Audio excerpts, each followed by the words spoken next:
Hello guys. UP triple S C PET के लिए हमारी करंट अफेयर और स्टैटिक जीके के लिए जो महामैराथन की क्लास चल रही है उसी में, क्योंकि हमारा उद्देश्य UP triple S C PET में 20 में से 20 लाना है करंट अफेयर और स्टैटिक जीके में, ठीक है। तो उसी की जो क्लास आपकी ली जा रही है उसी में ये नेक्स्ट क्लास है। मैंने कई क्लास डाल दी हैं ऑलरेडी, उनको आप जा करके अच्छे से एक बार जरूर देख के जाएं, ठीक है। तो क्योंकि ये करंट अफेयर तो किसी को नहीं पता, सभी पढ़ा रहे हैं लेकिन पता किसी को नहीं है कि कहाँ से आएगा, ठीक है। तो मैंने इसमें इंपॉर्टेंट क्वेश्चन लिए हैं जो काफ़ी इंपॉर्टेंट क्वेश्चन है, ठीक है। जो पिछली बार पिछली बार जिस आधार पर आए थे उसी आधार पर मैंने ये आपके लिए अरेंज किए हैं क्वेश्चन, ठीक है। तो आप देखो इन क्वेश्चनों को और अच्छे से याद करके जाना, ठीक है। एक बार जरूर वीडियो को देख के जाना। नेक्स्ट है किस राज्य, देखो क्वेश्चन फर्स्ट है, किस राज्य का बुरहानपुर देश का पहला हर घर जल पहुंचाने वाला जिला बन गया है। क्योंकि ये पहला राज्य बन गया है और देश का पहला है हर घर जल पहुंचाने वाला, आंसर हो जाएगा हिमाचल प्रदेश का बुरहानपुर शहर है जो कि पहला जिला बन गया है, ठीक है। नेक्स्ट है काराकोरम रेंज कहाँ स्थित है, आंसर हो जाएगा ट्रांस हिमालय में स्थित है काराकोरम रेंज। क्यों ये संबंधित थी करंट अफेयर से, क्योंकि ये इसमें क्या है कि इसमें बर्फ पिघल नहीं रही है। बाकी ग्लेशियर्स पर बर्फ पिघली जा रही है लेकिन इसकी बर्फ पिघल नहीं रही है, इस वजह से संबंधित था, तो ट्रांस हिमालय है, ठीक है। नेक्स्ट है काराकोरम एनोमली किससे संबंधित है, काराकोरम एनोमली है वो पर्यावरण यानी कि ग्लेशियर से संबंधित है, ओके। फिर नेक्स्ट देखते हैं, देख सकते हैं यहाँ पर पीआईबी के प्रधान महानिदेशक के रूप में किसे नियुक्त किया गया है। तो पीआईबी के प्रधान महानिदेशक के रूप में सत्येंद्र प्रकाश को नियुक्त किया गया है, ठीक है। पी मतलब प्रधान महानिदेशक किसके हैं, पीआईबी के, तो जो सत्य बोलते हैं वही तो होंगे, तो सत्येंद्र प्रकाश हो जाएंगे। नेक्स्ट है किस विमानन कंपनी ने अगले पायलटों को कितने साल तक उड़ान भरने की अनुमति देने का निर्णय लिया है, आंसर हो जाएगा एयर इंडिया ने 65 साल तक, जिनकी आयु 65 साल तक होगी वो अब उड़ान भर सकेंगे, यानी कि अब वो पायलट रह सकेंगे और वो हवाई जहाज़ों को उड़ा सकेंगे, ठीक है। नेक्स्ट है भारतीय तिरंगे झंडे को किसने तैयार किया था, आंसर हो जाएगा पिंगली वेंकैया ने तैयार किया था। नेक्स्ट है हाल ही में व्हीकल लोकेशन ट्रैकिंग डिवाइस से लैस सभी पंजीकृत वाणिज्यिक वाहनों को इमरजेंसी रेस्पॉन्स सपोर्ट सिस्टम से जोड़ने वाला पहला राज्य कौन बन गया है। तो व्हीकल लोकेशन ट्रैकिंग यानी कि अगर वाहन कहीं पर है और उसको ट्रैक करना है, लोकेशन ट्रैक करनी है उसकी, तो उसके लिए एक सिस्टम तैयार किया है, किस राज्य ने किया है, तो इसका आंसर हो जाएगा हिमाचल प्रदेश, जिसने बुरहानपुर पहला जिला बन गया था, ठीक है। तो वही ये हिमाचल प्रदेश है। नेक्स्ट है किस राज्य सरकार ने हाल ही में महंतरी न्याय रथ यात्रा की शुरुआत की है। तो महतारी रथ यात्रा किसने शुरू की है, महतारी न्याय रथ यात्रा छत्तीसगढ़ ने, ठीक है। महतारी रथ यात्रा छत्तीसगढ़ ने शुरू की है। नेक्स्ट है किस राज्य सरकार ने मुख्यमंत्री नाश्ता योजना की शुरुआत की है, आंसर हो जाएगा नाश्ता योजना तमिलनाडु ने शुरू की है, नाश्ता तमिलनाडु, ठीक है। महतारी छत्तीसगढ़, ओके। तो इस तरह से आप याद कर सकते हैं। नेक्स्ट है भारत की किस प्रमुख निजी जीवन बीमाकर्ता कंपनी ने सबसे ज्यादा संख्या में लोगों द्वारा एब्डोमिनल यानी कि जो एब्डोमिनल होती है प्लैंक पोजीशन, आपने देखा होगा ये योगा में होता है, तो प्लैंक पोजीशन होल्ड करने के गिनीज वर्ल्ड रिकॉर्ड को तोड़ करके इतिहास रच दिया है, यानी कि गिनीज वर्ल्ड रिकॉर्ड को भी तोड़ दिया है इन्होंने। इसका नाम है बजाज आलियांज लाइफ इंश्योरेंस, इसलिए इंपॉर्टेंट हो जाता है, ठीक है। नेक्स्ट है हाल ही में राजस्थान के अजमेर के किस जगह पर राज्य का पहला सैंड आर्ट पार्क यानी कि सैंड से पार्क को आर्ट किया गया है। तो काफी इंपॉर्टेंट है, देखो राज्य का पहला है ये, तो सैंड आर्ट पार्क है, इसका आंसर है अजमेर के तीर्थराज पुष्कर में राजस्थान के अजमेर के तीर्थराज पुष्कर में राज्य का पहला सैंड आर्ट पार्क स्थापित किया गया है, ओके। फिर नेक्स्ट देखते हैं कॉमनवेल्थ गेम्स 2022 महिला 48 केजी फाइनल में किस भारतीय महिला मुक्केबाज ने इंग्लैंड की मुक्केबाज डैम जेड को हरा करके स्वर्ण पदक जीता है, आंसर हो जाएगा नीतू घंगस ने 2022 के जो कॉमनवेल्थ गेम्स हुए थे उसमें 48 किलोग्राम फाइनल में ये भारतीय महिलाएं, इन्होंने इंग्लैंड की मुक्केबाज डैम जेड को हरा करके, ठीक है, इन्होंने स्वर्ण पदक जीता है। नेक्स्ट है किस ऑर्बिटर पर लगाए गए dual frequency radio science DFRS payload ने चंद्रमा के सचेत क्षेत्र में उच्च घनत्व वाले प्लाज्मा का पता लगाया है? इसका आंसर हो जाएगा ये है चंद्रयान 2। ठीक है, तो चंद्रयान 2 ने क्या किया है कि रेडियो साइंस पेलोड ने चंद्रमा के सचेत क्षेत्र में उच्च घनत्व वाले प्लाज्मा का पता लगाया है। नेक्स्ट है भारत छोड़ो आंदोलन कब मनाया जाता है? भारत छोड़ो आंदोलन 8 अगस्त 1942 को मनाया जाता है। नेक्स्ट है भारत के महान शतरंज खिलाड़ी विश्वनाथ आनंद को हाल ही में खेल की किस वैश्विक संचालन संस्था का उपाध्यक्ष नियुक्त किया गया है? तो भारत के शतरंज खिलाड़ी विश्वनाथ आनंद को खेल की किस वैश्विक संचालन संस्था का उपाध्यक्ष नियुक्त किया गया है? आंसर हो जाएगा फिडे का, फेडरल इंटरनेशनल डैश चेस। ठीक है, इसका फुल फॉर्म हो जाएगी। इसका अभी इन्हें क्या किया गया है? अभी इन्हें इसका उपाध्यक्ष नियुक्त किया गया है। किसे नियुक्त किया गया है? तो आप देख सकते हैं यहाँ पर किसे नियुक्त किया गया है? विश्वनाथ आनंद को। ठीक है, अब इन्हें उपाध्यक्ष नियुक्त किया गया है, तो अध्यक्ष कौन है फिडे के? आरकेडी वोरकोविच अध्यक्ष हैं। ठीक है, और स्थापना कब हुई थी फिडे की? 20 जुलाई 1924 को पेरिस फ्रांस में इसका मुख्यालय है। ओके, क्योंकि चर्चा में है और काफी इंपॉर्टेंट है, फिडे तो काफी इंपॉर्टेंट है इस बार के लिए। 20 जुलाई 1924 पेरिस फ्रांस, आरकेडी वोरकोविच, और यहाँ के उपाध्यक्ष हो जाएंगे विश्वनाथ आनंद। नेक्स्ट है राष्ट्रमंडल खेल 2022 में 6 अगस्त को 3000 मीटर स्टीपल चेज में किस भारतीय खिलाड़ी ने रजत पदक जीता है?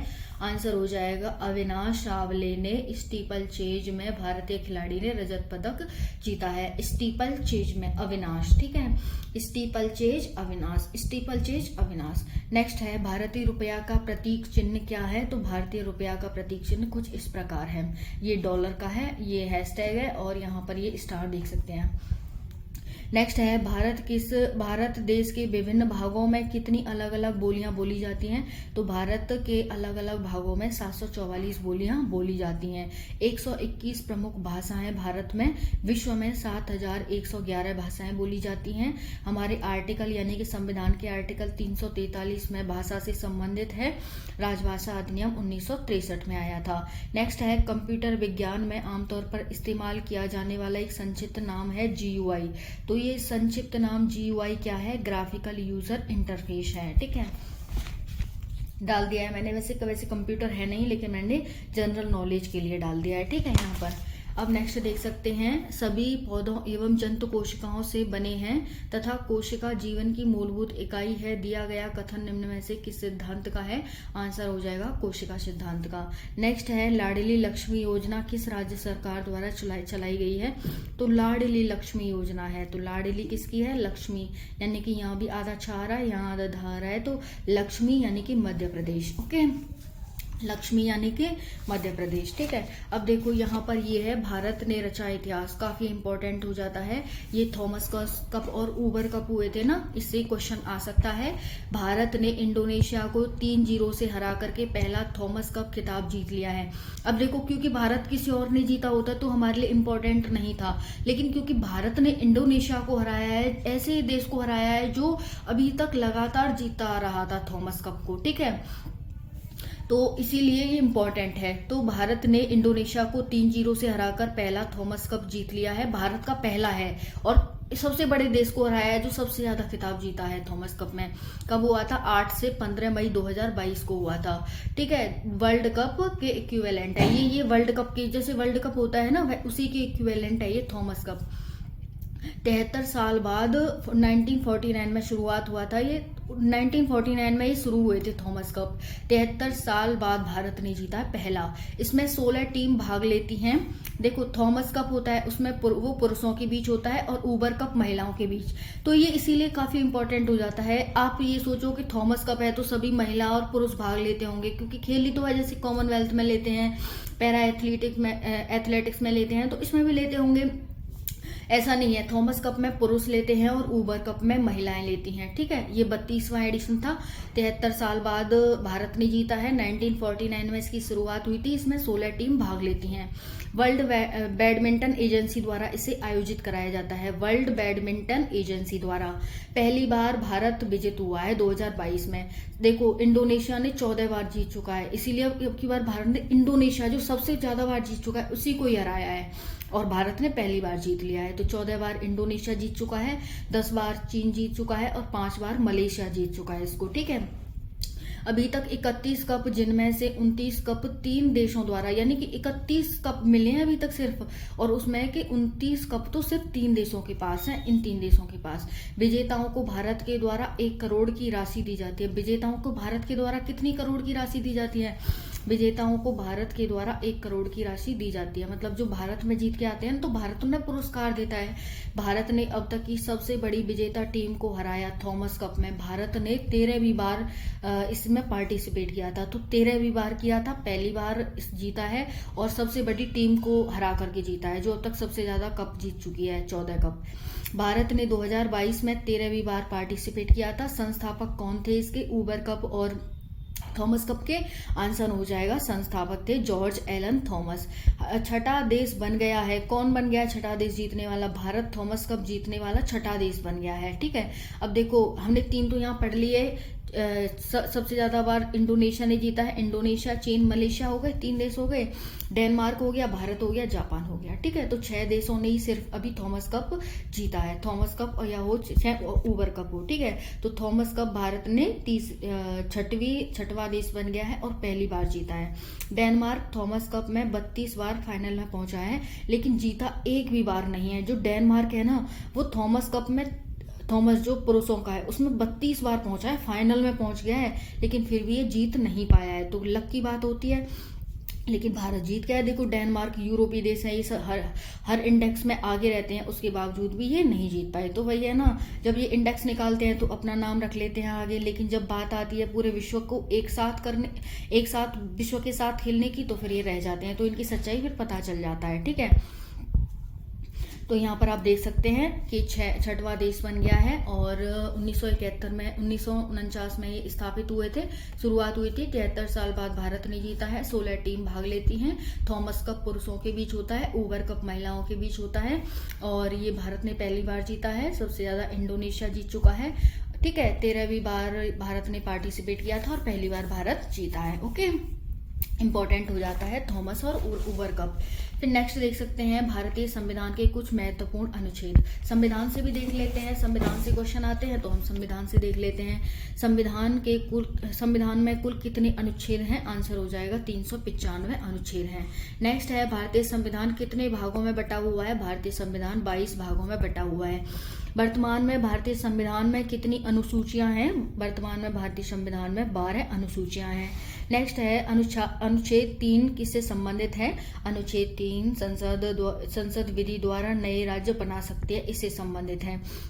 देखो आर्टिकल जो 1 है ना, उसे आप याद कर सकते हैं फॉर्मेशन, यानी कि संसद किसी भी राज्य का निर्माण कर सकती है, किसी भी राज्य के क्षेत्र को बढ़ा सकती है यानी कि इंक्रीमेंट, किसी भी राज्य के क्षेत्र को घटा सकती है यानी कि डिक्रीमेंट, ठीक है। और यहाँ पर अवोल्यूशन कर सकती है, ठीक है। तो यहाँ पर आप फिदासे से याद कर सकते हैं आर्टिकल 1 को, ठीक है। इसमें 4 बातें कही गई हैं कि संसद राज्य का निर्माण कर सकेगी, उसकी सीमा को बढ़ा सकेगी, उसकी सीमा को घटा सकेगी और उसको क्या कर सकेगी? अवोल्यूशन कर सकेगी, इस तरह से।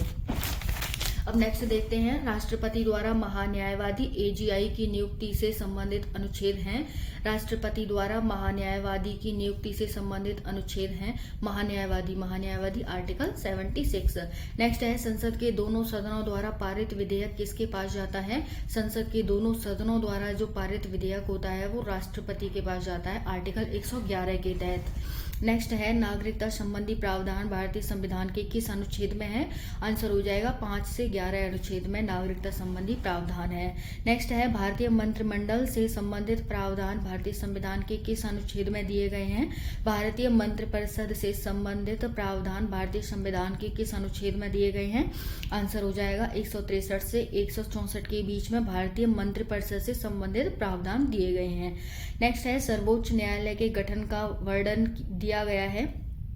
सर्वोच्च न्यायालय के गठन यानी कि सर्वोच्च न्यायालय का गठन कहाँ बताया गया है? आर्टिकल 124 में बताया गया है सर्वोच्च न्यायालय का गठन, ओके। फिर यहाँ पर आप देख सकते हैं अंतर्राज्यीय नदियों से संबंधित प्रावधान किस राज्य में है? अंतर्राज्यीय नदियों से संबंधित प्रावधान आर्टिकल 262 में है। नेक्स्ट है अंतर्राज्यीय परिषद के गठन का प्रावधान। अब यहाँ पर अंतर्राज्यीय नदियों से संबंधित परिषद होगी, मतलब अंतर्राज्यीय नदियों से संबंधित अनुच्छेद है तो उसके लिए परिषद भी होगी। तो यहाँ पर इससे जो अगले वाला ही आर्टिकल है ना 263, उसमें ही बताई गई है परिषद, अंतर्राज्यीय परिषद के गठन का प्रावधान किया गया है 263 में। 262 में अंतर्राज्यीय नदियों से संबंधित प्रावधान है अनुच्छेद में, और यहाँ पर अंतर्राज्यीय परिषद के गठन का प्रावधान दिया गया है। नेक्स्ट है धन विधेयक से संबंधित प्रावधान किस अनुच्छेद में है? आंसर हो जाएगा अनुच्छेद 110 में है। नेक्स्ट है वित्त आयोग की स्थापना संबंधी प्रावधान किस अनुच्छेद में है? आर्टिकल 280 में है। तो यहाँ पर अंतर्राज्यीय नदियों से संबंधित प्रावधान किस अनुच्छेद में है? आर्टिकल 262। अंतर्राज्यीय परिषद के गठन का प्रावधान 263। धन विधेयक से संबंधित प्रावधान आर्टिकल 110। वित्त आयोग की स्थापना से संबंधित प्रावधान आर्टिकल 280। ओके, फिर नेक्स्ट देखते हैं नियंत्रक एवं महालेखा परीक्षक से संबंधित नियुक्ति प्रावधान किस अनुच्छेद में दिए गए हैं? आंसर हो जाएगा आर्टिकल 148। नेक्स्ट हो जाएगा आकस्मिकता निधि स्थापित करने की बात किस अनुच्छेद में की गई है? मैंने बताया था संचित निधि आर्टिकल 266 में है और आकस्मिकता निधि आर्टिकल 267 में है। ये राष्ट्रपति के अधीन रहती है। नेक्स्ट है युद्ध बाह्य आक्रमण सशस्त्र विद्रोह के आधार पर राष्ट्रपति आपातकाल घोषित करेगा किस अनुच्छेद के तहत? आर्टिकल 352 के तहत राष्ट्रपति आपातकाल घोषित कर सकता है। 356 में राष्ट्रपति शासन है और 360 में क्या है? 360 में वित्त आपातकाल है। ठीक है, नेक्स्ट है संविधान संशोधन संबंधित है आर्टिकल 368 से। नेक्स्ट है राष्ट्रपति के निर्वाचन से संबंधित प्रावधान कहाँ है? तो राष्ट्रपति, आज ही मैंने क्लास लिया राष्ट्रपति से संबंधित अनुच्छेदों की, तो आप उसे भी देख सकते हैं। और यहाँ पर राष्ट्रपति के निर्वाचन से संबंधित प्रावधान आर्टिकल 54 में दिया गया है। फिर नेक्स्ट है जीएसटी से संबंधित संविधान संशोधन है। जीएसटी से संविधान संशोधन 101वां संविधान संशोधन 2016 में हुआ था, लेकिन जीएसटी लागू कब हुआ था? 2017 से हुआ था, 1 जुलाई 2017 से। नेक्स्ट है यहाँ पर भारतीय संविधान में अब तक कुल कितने संशोधन हो चुके हैं? तो 110 से ज्यादा संशोधन हो चुके हैं। नेक्स्ट है आर्थिक पिछड़ा कौन है? तो आर्थिक पिछड़ा जिसकी आय है वो 8 लाख रुपए सालाना से कम है, जिनकी कृषि योग्य भूमि 5 एकड़ से कम है, आवासीय घर 1000 वर्ग फीट से कम है, उन्हें हम आर्थिक रूप से पिछड़ा कहते हैं। ठीक है, तो ABC तीनों हो जाएंगे यहाँ पर। ओके, तो ये इंपॉर्टेंट क्लास थी। आपको क्लास कैसी लगी जरूर बताना, और एक बार क्लास को जरूर देखना और अच्छे से ध्यान से समझना है। इसमें स्टैटिक जीके और करंट अफेयर दोनों है। ओके, तो अगर आप इसको देख के जाएंगे तो आपको काफी लाभ होगा। धन्यवाद।